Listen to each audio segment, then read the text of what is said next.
Mr. Cage's thought of the day. Waking up is not automatic, y'all.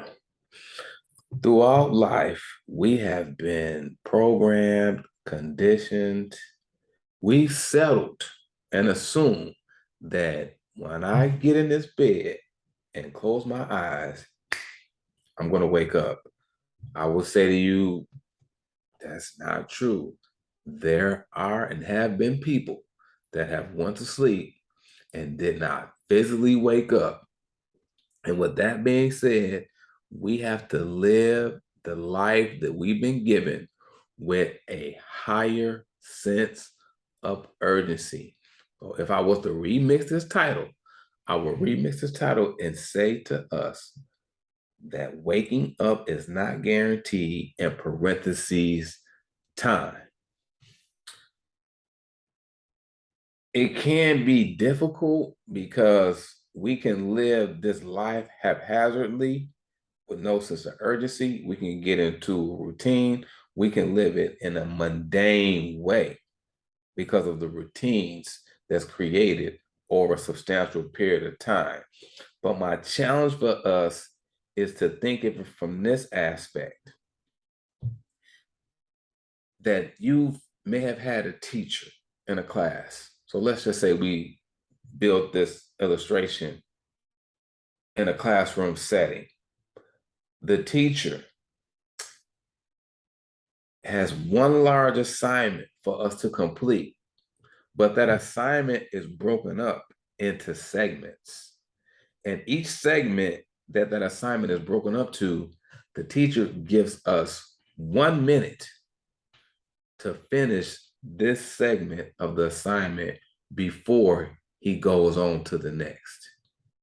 If we would live our life with that much urgency, I can guarantee you, just in principle, that our lives will be different. But in order for our lives to be different, we have to have a different point of view, viewpoint, or perspective.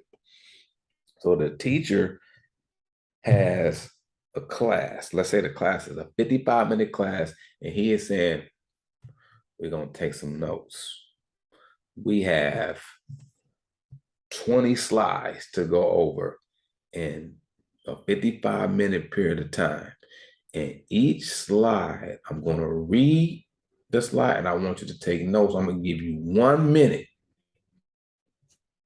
If that was to take place in our personal and professional lives, we would get more done in connection to our assignment, purpose, destiny. We would get more done in a less amount of time. But life is not like that. We don't have a physical, tangible person saying that to us, but we have to internalize that. And that only takes place when we have an encounter and an awakening to our purpose, to our identity, to our destiny. Once we have that awakening and that encounter, and this becomes who we are, we will have a different,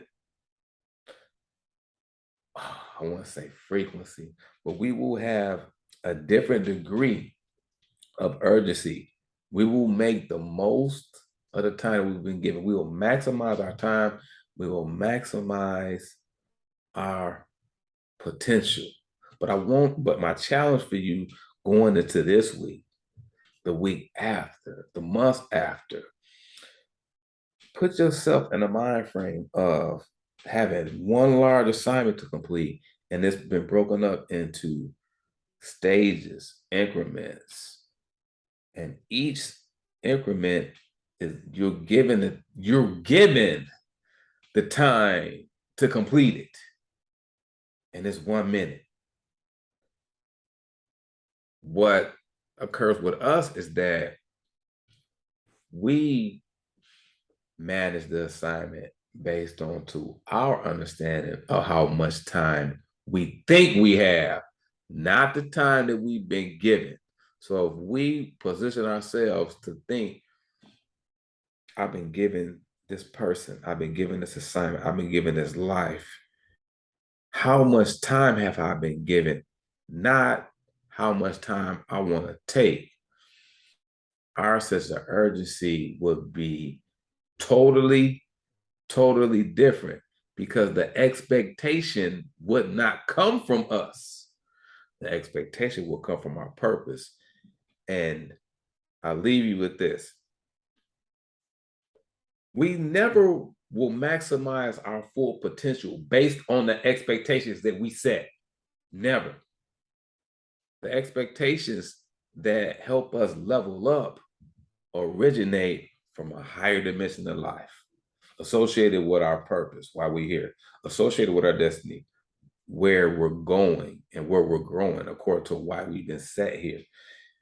We never maximize or live up to our full potential based on the expectation that we are set because we have a bias that doesn't push us past that level of comfort. We have a bias that does not allow us to go into the path of the great resistance. So when we do and it begins to hurt, we pull back and we can't birth our purpose or destiny if we don't go into the path of the greatest resistance.